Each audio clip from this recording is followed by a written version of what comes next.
കേരള രാഷ്ട്രീയത്തിൽ ചരിത്രപരമായ മൂന്നാം ഊഴം ലക്ഷ്യമിട്ട് CPM തെരഞ്ഞെടുപ്പ് ഗോധയിലേക്ക്. ഹാട്രിക് വിജയം ഉറപ്പാക്കാൻ മുഖ്യമന്ത്രി പിണറായി വിജയൻ തന്നെ മുന്നണിയെ നയിക്കും. അദ്ദേഹം തന്റെ മണ്ഡലമായ ധർമ്മടത്ത് നിന്ന് വീണ്ടും ജനവിധി തേടുമെന്നാണ് വിവരം. എന്നാൽ പാർട്ടി സംസ്ഥാന സെക്രട്ടറി MV ഗോവിന്ദൻ ഇത്തവണ മത്സരരംഗത്തുണ്ടാകില്ലെന്നാണ് സൂചന.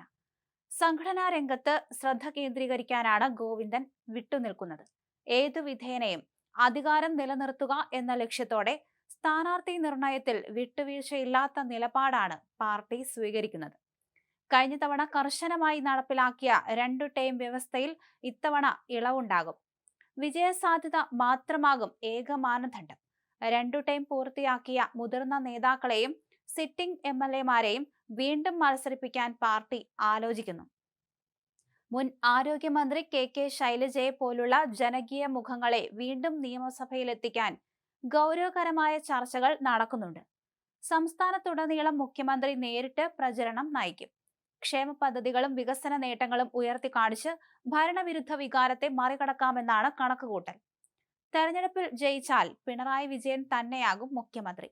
എന്നാൽ മുന്നണി പ്രതിപക്ഷത്താണ് വരുന്നതെങ്കിൽ പിണറായി വിജയൻ പ്രതിപക്ഷ നേതൃസ്ഥാനം ഏറ്റെടുക്കാൻ സാധ്യതയില്ല. അത്തരമൊരു സാഹചര്യം ഉണ്ടായാൽ പാർട്ടിയിൽ നിന്ന് പുതിയൊരു മുഖത്തെ നേതൃത്വത്തിലേക്ക് കൊണ്ടുവരും. ലോക്സഭ തദ്ദേശ തെരഞ്ഞെടുപ്പുകളിൽ BJP നടത്തിയ മുന്നേറ്റവും ഇടതുമുന്നണിക്കുണ്ടായ വോട്ട് ചോർച്ചയും പാർട്ടി ഗൗരവത്തോടെയാണ് കാണുന്നത്. അതുകൊണ്ട് തന്നെ ഓരോ മണ്ഡലത്തിലും ഏറ്റവും മികച്ചതും ജനപ്രീതിയുള്ളതുമായ സ്ഥാനാർത്ഥികളെ നിർത്താനാണ് പിണറായിയുടെയും പാർട്ടിയുടെയും തീരുമാനം. മുതിർന്ന നേതാക്കളും പുതുമുഖങ്ങളും ചേർന്നൊരു ശക്തമായ നിരയെയാകും LDF ഇത്തവണ രംഗത്തിറക്കുക. വിജയസാധ്യതയ്ക്ക് മുൻതൂക്കം നൽകിക്കൊണ്ട് ഇത്തവണ സ്ഥാനാർത്ഥി നിർണയത്തിൽ കർശനമായ നിയന്ത്രണങ്ങൾ ഒഴിവാക്കിയേക്കും. 2 ടേം പൂർത്തിയാക്കിയ മുതിർന്ന നേതാക്കൾക്കും ജനപ്രിയരായ MLA-മാർക്കും വീണ്ടും മത്സരിക്കാൻ ഇളവ് നൽകാനാണ് സാധ്യത. പാർട്ടി സെക്രട്ടറി MV ഗോവിന്ദൻ ഇത്തവണ മത്സരരംഗത്തുണ്ടാകില്ലെന്നാണ് സൂചന.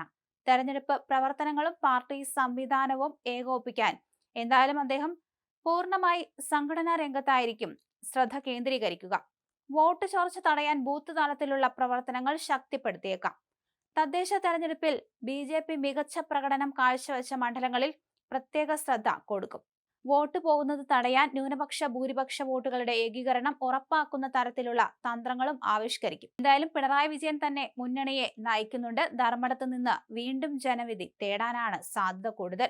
സംഘടനാ രംഗത്ത് ശ്രദ്ധ കേന്ദ്രീകരിക്കാൻ ഗോവിന്ദൻ വിട്ടുനിൽക്കുകയും ചെയ്യും.